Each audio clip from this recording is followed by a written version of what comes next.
കാൽ ഭൈരവ ക്ഷേത്രം. കാശിയുടെ കാവൽക്കാരൻ എന്നറിയപ്പെടുന്ന ബാബ കാൽ ഭൈരവ ക്ഷേത്രത്തിലേക്കാണ് സാധനാപദം നിങ്ങളെ ഏവരെയും ഇനി കൊണ്ടുപോകുന്നത്. വാരാണസിയിലെ വിശ്വേശ്വർഗഞ്ച് ഏരിയയിലാണ് ഈ ക്ഷേത്രം സ്ഥിതി ചെയ്യുന്നത്. കാശി വിശ്വനാഥ ക്ഷേത്രത്തിൽ നിന്നും ഏകദേശം 1 കിലോമീറ്റർ മാത്രം ദൂരെ സ്ഥിതി ചെയ്യുന്ന കാശി കാൽ ഭൈരവ ക്ഷേത്രം.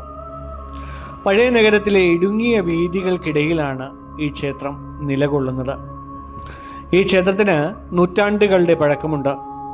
17-ാം നൂറ്റാണ്ടിൽ മറാത്ത ഭരണാധികാരിയായ ബാജിറാവു പേഷ്വയാണ് നിലവിലെ ഈ ക്ഷേത്രഘടന നിർമ്മിച്ചതെന്ന് കരുതപ്പെടുന്നു. എങ്കിലും കാശിയുടെ ചരിത്രത്തോളം തന്നെ പഴക്കമുള്ള ഐതിഹ്യമാണ് ഈ കാലഭൈരവ ക്ഷേത്രത്തിനുള്ളത്. ഒരിക്കൽ ബ്രഹ്മാവും വിഷ്ണുവും തമ്മിൽ തങ്ങളിൽ ആരാണ് ശ്രേഷ്ഠനെന്ന തർക്കമുണ്ടായി. തർക്കത്തിനിടെ ബ്രഹ്മാവ് തൻ്റെ 5ാമത്തെ തല കൊണ്ട് ശിവനെ അപമാനിച്ചു. ഇതിൽ കോപിതനായ ശിവൻ തൻ്റെ ഭയാനകമായ രൂപമായ കാൽ ഭൈരവനെ സൃഷ്ടിക്കുകയും ബ്രഹ്മാവിൻ്റെ 5ാമത്തെ തല അറുക്കുകയും ചെയ്തു. ബ്രഹ്മാവിൻ്റെ തല അറുത്തതിനാൽ കാൽ ഭൈരവന് ബ്രഹ്മഹത്യാ പാപം ബാധിച്ചു. അദ്ദേഹത്തിൻ്റെ തല, അതായത് ആ കപാലം കയ്യിൽ നിന്നും മാറാതെ അദ്ദേഹം ലോകം മുഴുവനും ചുറ്റി. ഒടുവിൽ കാശിയിലെത്തിയപ്പോൾ ആ കപാലം നിലത്ത് വീഴുകയും അദ്ദേഹം പാപമുക്തനാവുകയും ചെയ്തു എന്നാണ് പറയുന്നത്. ആ സ്ഥലമാണ് കപാലമോചന തീർത്ഥം എന്നറിയപ്പെടുന്നത്. ശിവന്റെ കൽപ്പന പ്രകാരം കാശിയുടെ സംരക്ഷകനായി, അതായത് കോത്വാൾ ആയി അദ്ദേഹം അവിടെ തന്നെ തുടർന്നു. കാശിയിൽ താമസിക്കുന്നവർ ഭൈരവനെ ഭയന്ന് ധർമ്മത്തോടുകൂടി ജീവിക്കണമെന്നാണ് വിശ്വാസം. രാവിലെ 5 മുതൽ ഉച്ചയ്ക്ക് 1 മണി വരെയും വൈകുന്നേരം 3:30 മുതൽ 10:30 വരെയും ഈ ക്ഷേത്രം തുറന്ന് ഭക്തർക്കായി ഇരിക്കുന്നു.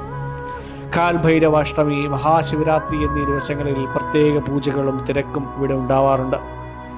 ഇവിടെ പ്രത്യേകമായ യൂണിഫോമോ ഡ്രസ് കോഡോ ഇല്ല എങ്കിലും മാന്യമായ ഇന്ത്യൻ വസ്ത്രങ്ങൾ ധരിക്കുവാൻ ഏവരും പ്രത്യേകം ശ്രദ്ധിക്കുക.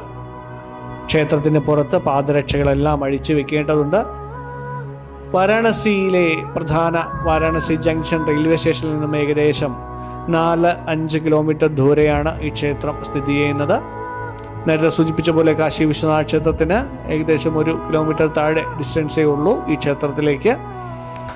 ഇലക്ട്രിക് റിക്ഷകളൊക്കെ എല്ലാ സ്ഥലങ്ങളിൽ നിന്നും ഇങ്ങോട്ടേക്ക് അവൈലബിൾ ആണ്. ക്ഷേത്ര റോഡുകളെല്ലാം ഇടുങ്ങിയതിനാൽ വലിയ വാഹനങ്ങളൊന്നും ഈ ക്ഷേത്രത്തിൻ്റെ പരിസരത്തിലൂടെ പോയില്ല. ചെറിയ റിക്ഷകളിലൂടെയാണ് മാത്രമാണ് ഈ ക്ഷേത്രത്തിലെ അടുത്തുവരെ നമുക്ക് എത്താൻ സാധിക്കേണ്ടാവുക. കാശി, അതായത് വാരാണസി വിമാനത്താവളത്തിന് ഏകദേശം 25 കിലോമീറ്റർ ദൂരമാണ് ഇങ്ങോട്ടേക്ക് വരിക ഉണ്ടാവുക.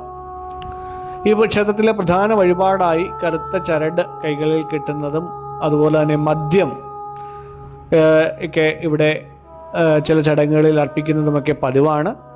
മയിൽപ്പീലി കൊണ്ടുള്ള ദണ്ടുകൊണ്ട് പൂജാരിമാർ ഭക്തരെ തലയിൽ തലോടി അനുഗ്രഹിക്കാറുണ്ട്. തലോടലല്ല, അതൊരു അടി തന്നെയാണ്. അങ്ങനെ അടിക്കുമ്പോൾ അല്ലെങ്കിൽ അങ്ങനെ തലോടുമ്പോൾ ദോഷങ്ങളൊക്കെ അകറ്റുമെന്നാണ് സാധാരണ ഇവിടുത്തെ വിശ്വാസം.